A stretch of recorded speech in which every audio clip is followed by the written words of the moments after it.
Welcome to day 2 of Health and Wellness Week brought to you by Glo.Community. Just before we start, I want you guys to check out www.Glo.Community if you want to understand and learn more about these fierce women who are making a difference in the society. So we're just waiting for Sarika to come on board. So she is almost here. So give me like a minute so she joins in. So before we get into all of this, I want to thank everybody who came in yesterday. It was amazing with our guest Sunshine Smoothie. So today Sarika is here, so I'm just gonna plug her in here.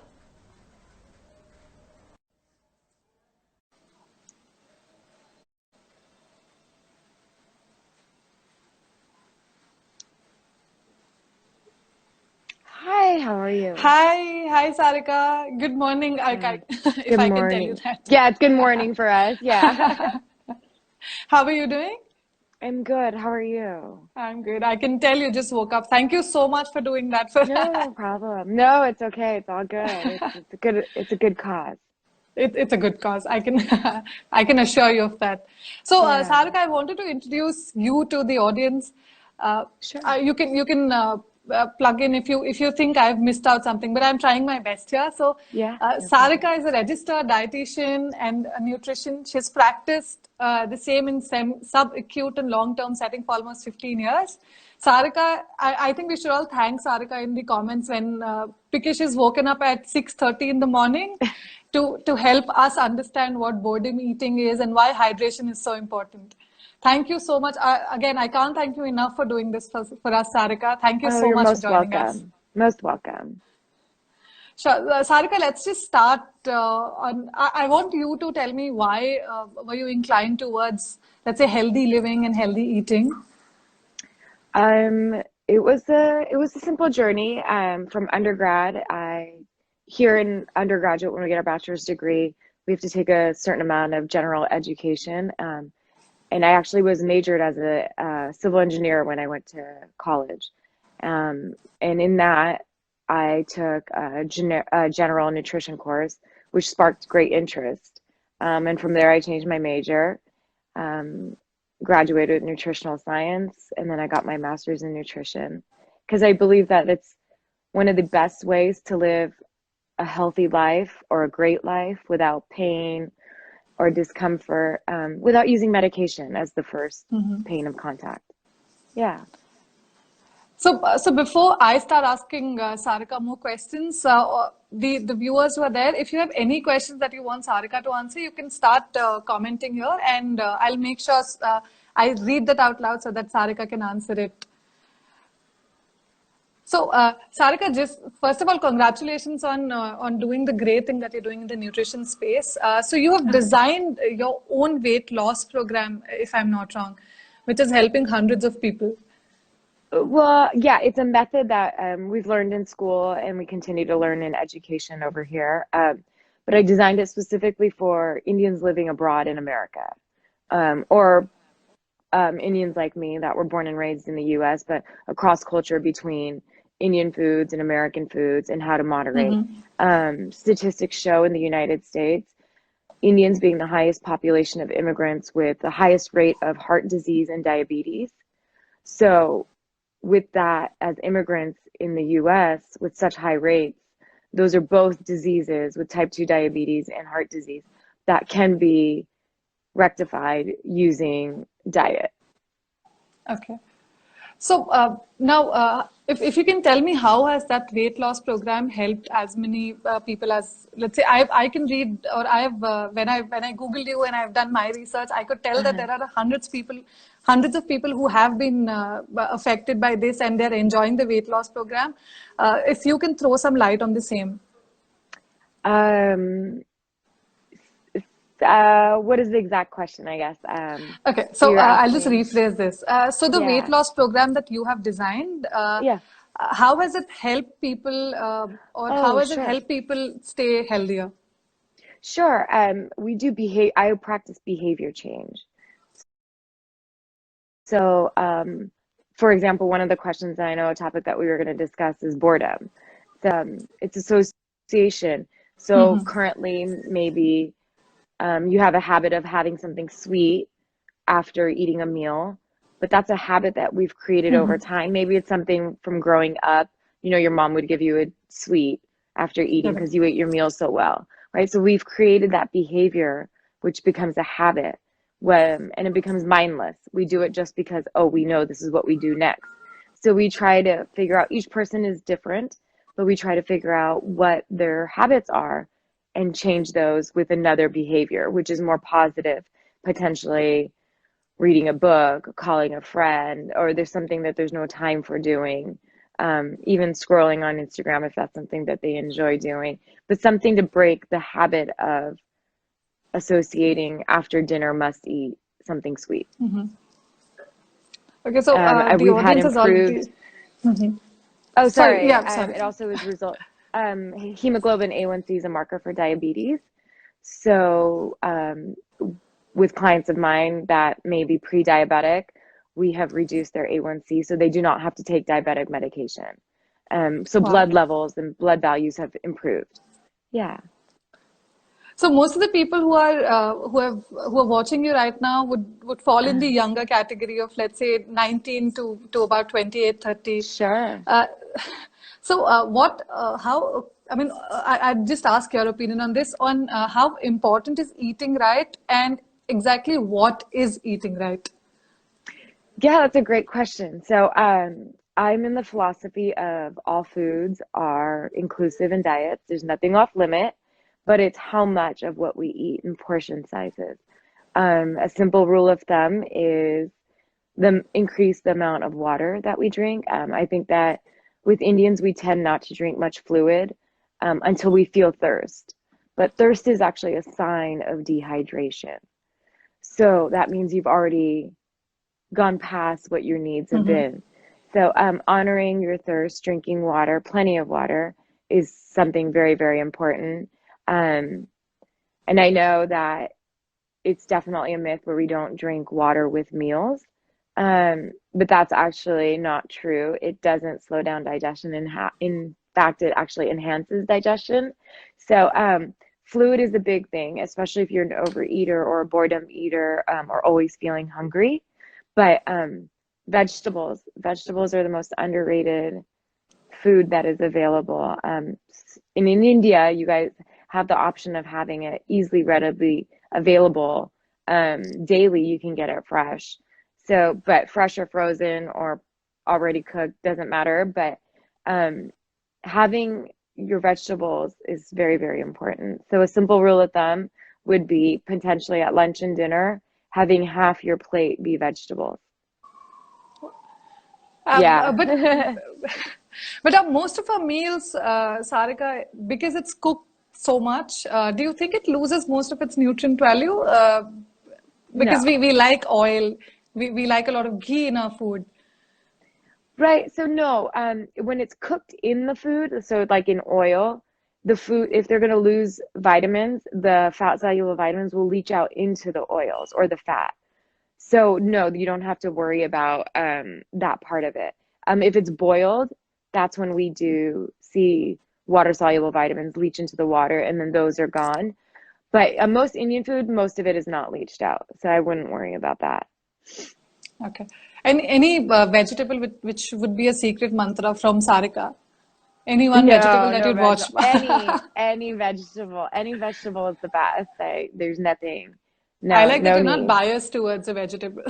No, not at all. They're all really mostly high in fiber, high in nutrients, and they're actually very low in calories.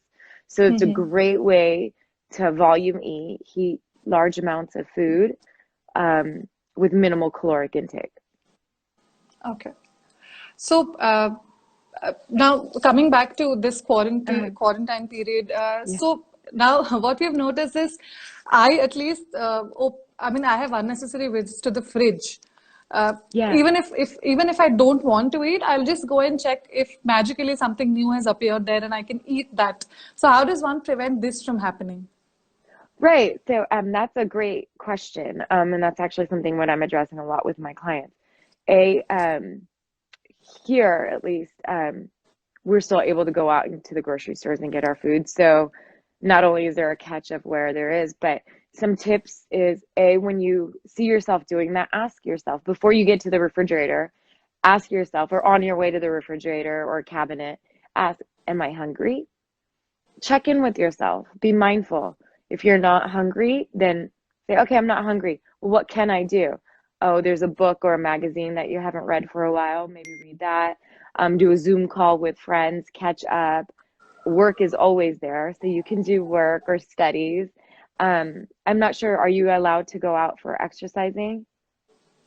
So here we're still allowed to Yeah, go for not really. walks.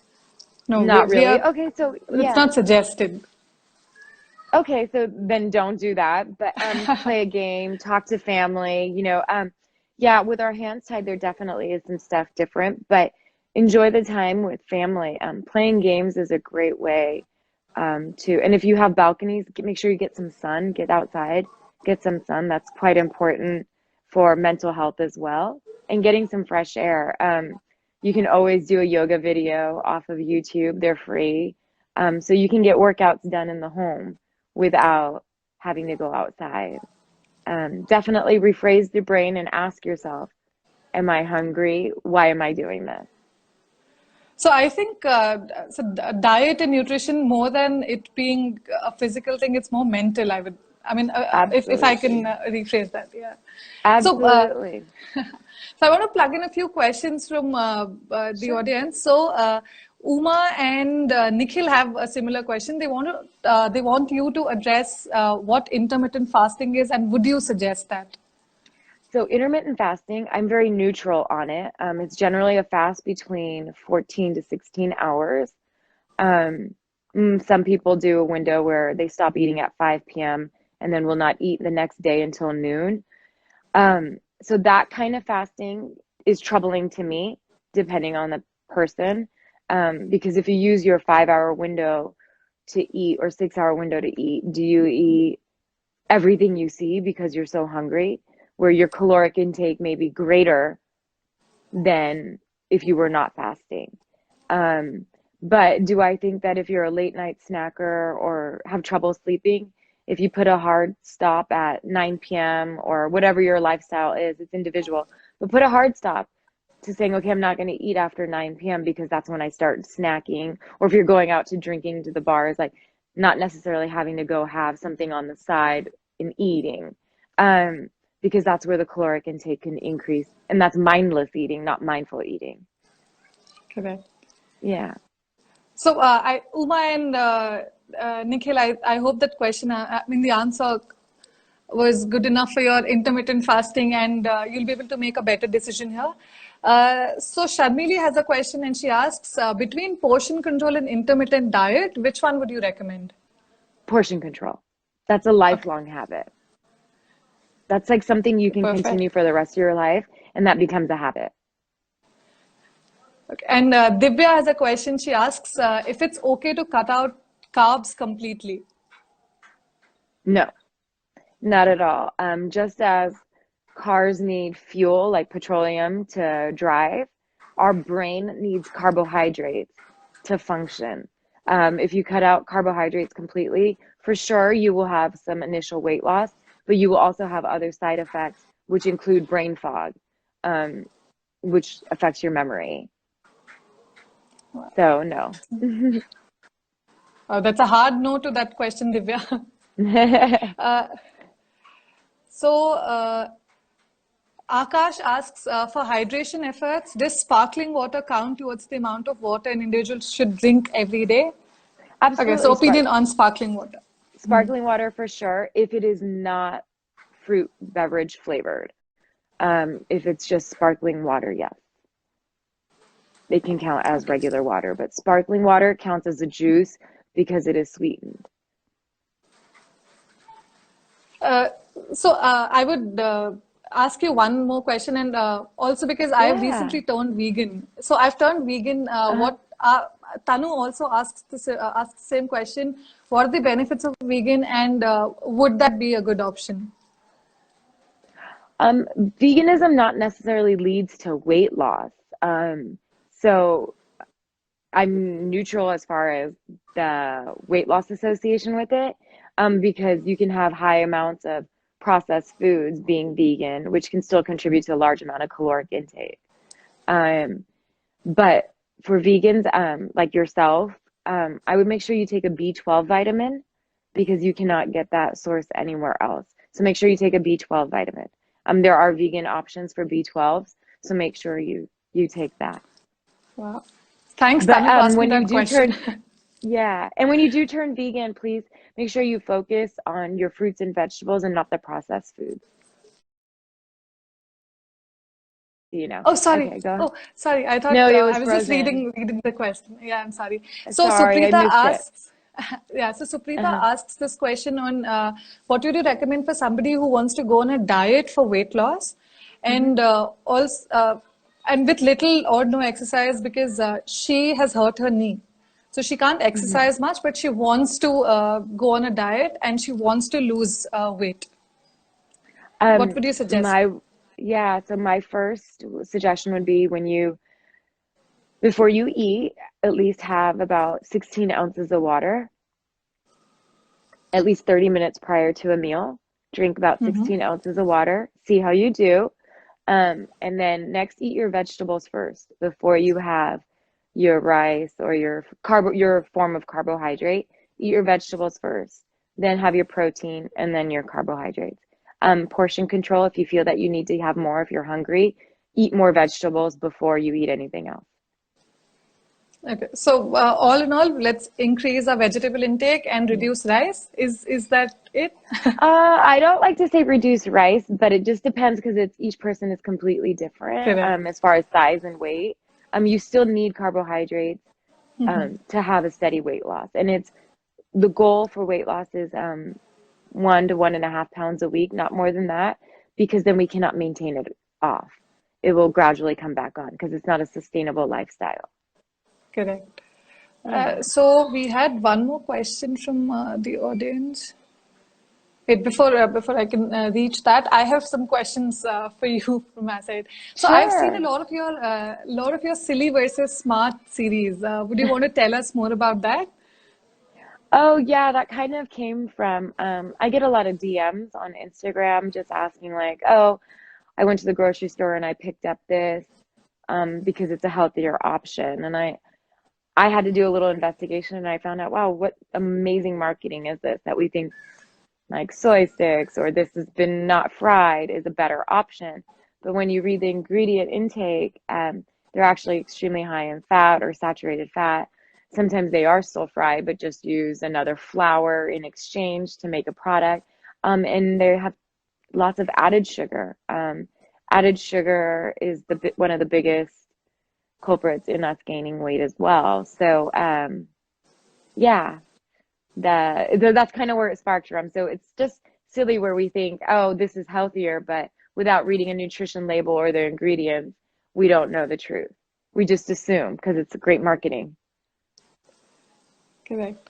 So I think again, I would want to ask a very personal question. So I drink a lot of soda. I mean that's at least two glasses every day with every meal. So even if I want to switch, so would you suggest if it's a good idea to move from, let's say, a normal soda to a diet soda? Is there any difference?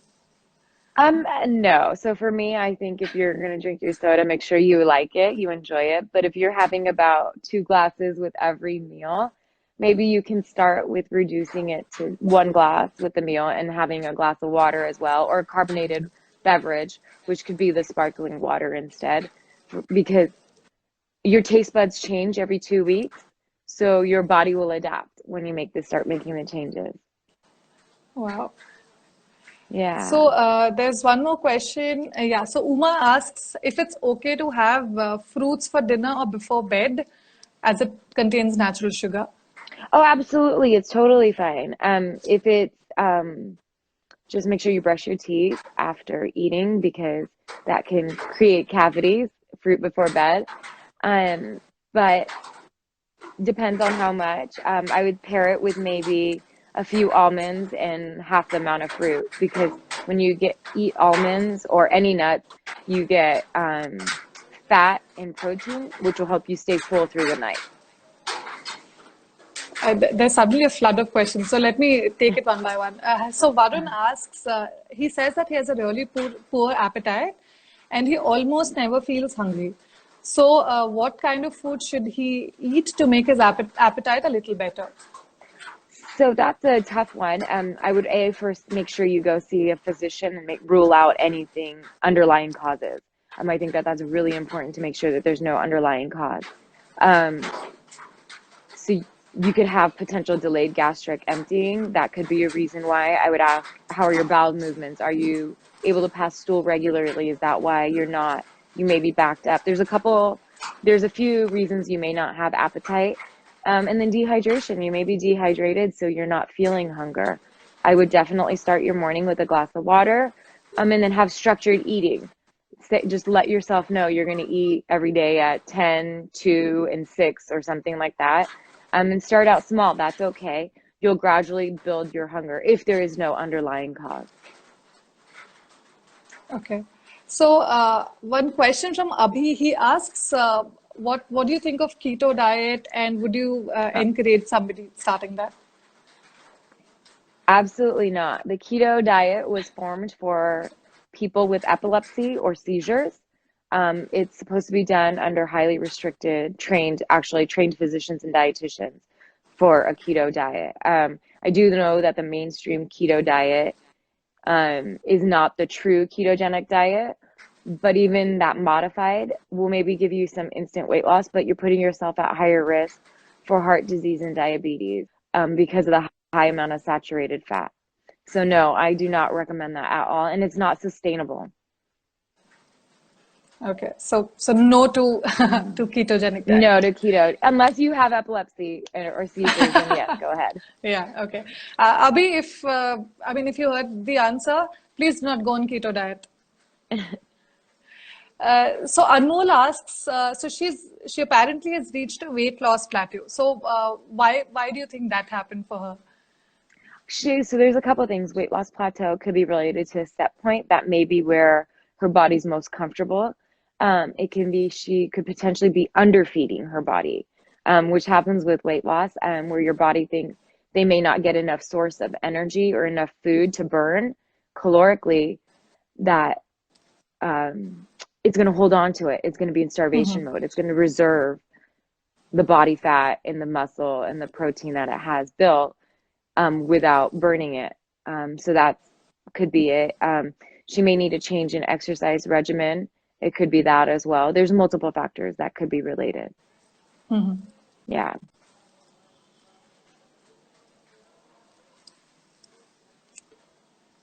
Hi, Sarika, I think I lost you there. You did, yeah, I didn't, yeah, sorry. Say that again? No, I think I lost you. So you were just talking about that she needs to change her exercise regime? Oh, it could be multiple things. So it could be underfeeding, it could be her set point, and it could be potential plateau as far as the exercise regimen as well. Yeah. Okay. So those are the 3 reasons potentially. Okay, I'll just ask a few questions which I think people might want to hear. So I know that you have 2 children of your own, right? So Yes, I think, I do. isn't that a tough thing to, at least during this lockdown where everyone's home and everybody wants to eat whatever they want to, do they eventually like the healthy meals, or they still want their ham and cheeseburger? Oh, so my kids, they're in their teens. Yeah, quarantine has definitely wanted them to increase snacking, which I don't mind. As I said before, I don't eliminate foods. I think that if you eliminate foods, it leads to binging. So let's say I say never going to eat ice cream again or never going to eat rice again. I will overeat it when I do decide to break down and eat. Versus if I say it's always around my part of my diet, I'm only going to choose to have a little bit. That craving isn't there as much. So quarantine, as far as my kids, I actually don't cook meat in my house. So they don't get ham and cheeseburgers. My daughter is vegetarian.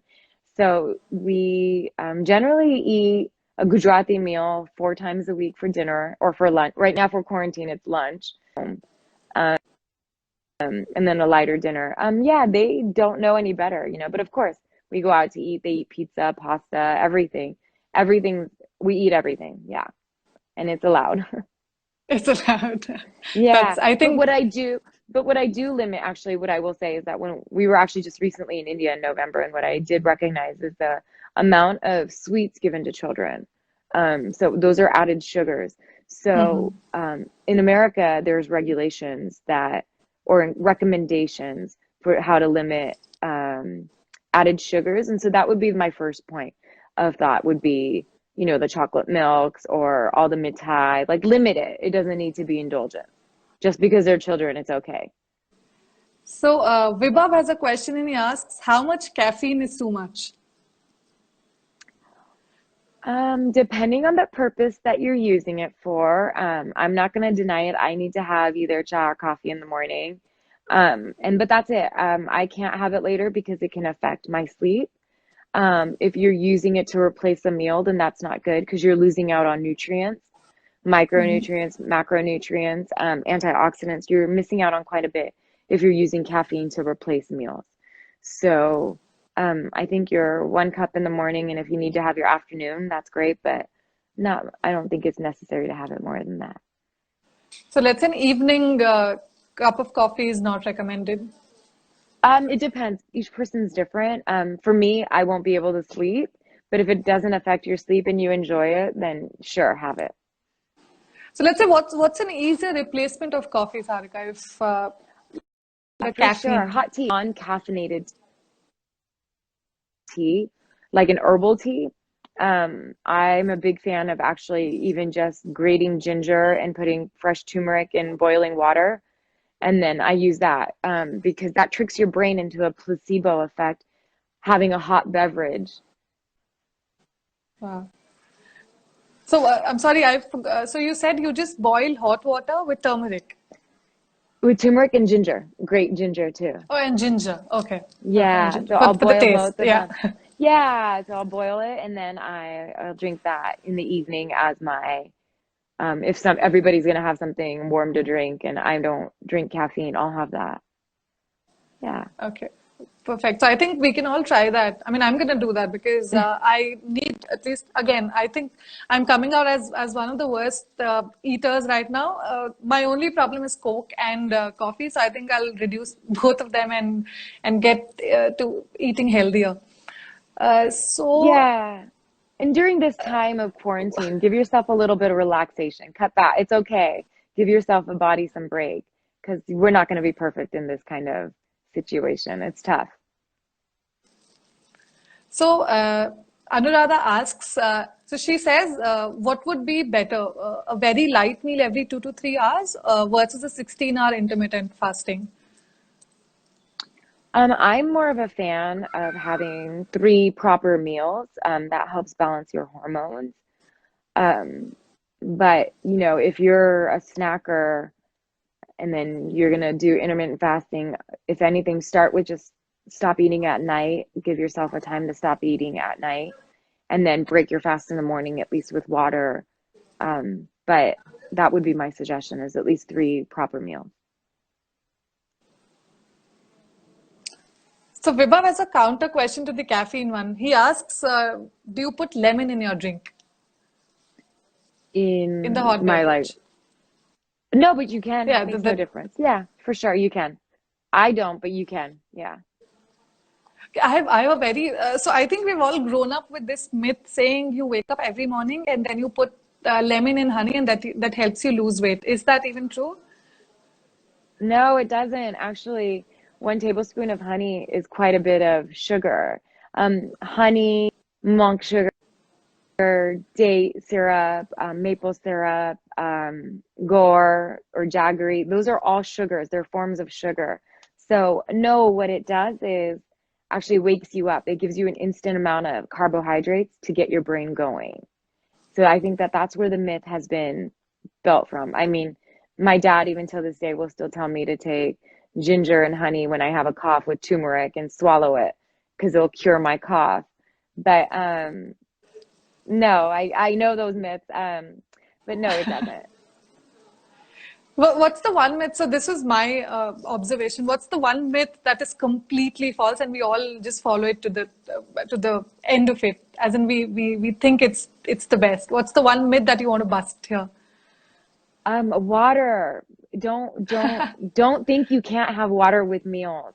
It's absolutely okay. And in fact, when you are trying to lose weight, or if you are overweight, you're more than likely overeating because you can't differentiate between hunger and thirst. You've trained your bodies to not have water with meals, but water is so important. I cannot emphasize it. And if you live in a household where you can't have water with meals, at least drink 16 ounces of water before your meal, and then make sure you drink plenty after or in between before having your second plate of, call it, you're going to have more khichdi or getting another roti or any of that stuff. Just make sure you have water before your second serving of food. Okay, so I think that's the mantra. Let's all drink. Yeah, water, water, water. So Varun's Masi has a question for you. She says, so Varun has written, my Masi asks, so she's a diabetic patient and she's willing to start intermittent since it's the trend right now. She's not a snacker, but is it still safe for her to practice intermittent fasting? No. If she is taking insulin already or any medication to help control diabetes, then it is not safe to practice intermittent fasting, because you can become hypoglycemic, which is low blood sugar, and that is actually scarier and can kill you if you do not have enough adequate nourishment. So, no for her on the intermittent fasting, to look at more detail before answering what would work for her. But then at least no to intermittent. I mean, there are other things Yeah, that can work, but at least not intermittent. So, absolutely. Sarika, I have one more question for you. Again, people are still asking more questions. I just want to plug in mine before they go unanswered. So, if you had three tips to, if you had three tips to tackle boredom eating, and considering all of us need that right now, what would they be? Um, be mindful. So stop and check in with yourself. Ask, why are you eating? Have that conversation with yourself. It's definitely funny. It's odd when you do it, but once you start to build that habit, it becomes second nature. So that would be one. The first and the foremost, I would tell you, make sure you be mindful and ask yourself why you're doing boredom eating. Second, drink water. If you do feel that you are really hungry, have a glass of water and then check back in with yourself 15 minutes later, or the hunger may have just gone away. It takes about 15 minutes for our brain and our stomach to make the connection of being full or not hungry. So you can check in with yourself 15 minutes later, and if the hunger is past, don't even worry about it. If the hunger is still there, strike with potentially snacking on fresh vegetables. Maybe if you have some carrots or whatever vegetables you enjoy, have something like that, or cucumbers. That's okay. Have that. If you are hungry, please honor the hunger. But if it's out of pure boredom, move on. And I think structured meal times to tell yourself, this is when I'm having breakfast, this is when I'm having lunch, this is when I'm having dinner. And in between, give yourself a schedule. A routine is still important in this time. Make sure you take time to have at least 30 minutes of physical exercise, whether it's yoga, or a high intensity workout. There's plenty of free videos on YouTube. So do something along those lines to make sure you stay active, and get some sunshine. So get out on your balcony or step outside for a minute. Wow, thank you so much for that, Sarika. Of course. Guys, if you have more questions, I will plug Sarika's Instagram handle here. You can talk to her whenever you want to. I mean, of course, I mean, you need to understand that she's busy most of the times. But Sarika, thank you so much for doing this. I think Of course. we'll Thank you wind for this. having me. We'll wind this up, but thank you again. Guys, if you like the session, I'd say everybody thanks Sarika in the comments so she knows how much she has helped us. Oh, thank you all. Thank you, Sarika, for doing this, and from Team Glow and everybody who has seen, thank you again for doing this early in the morning. Oh, oh, of course, no problem. Thank you. Have a great day. Stay safe. You too. Bye. Bye bye.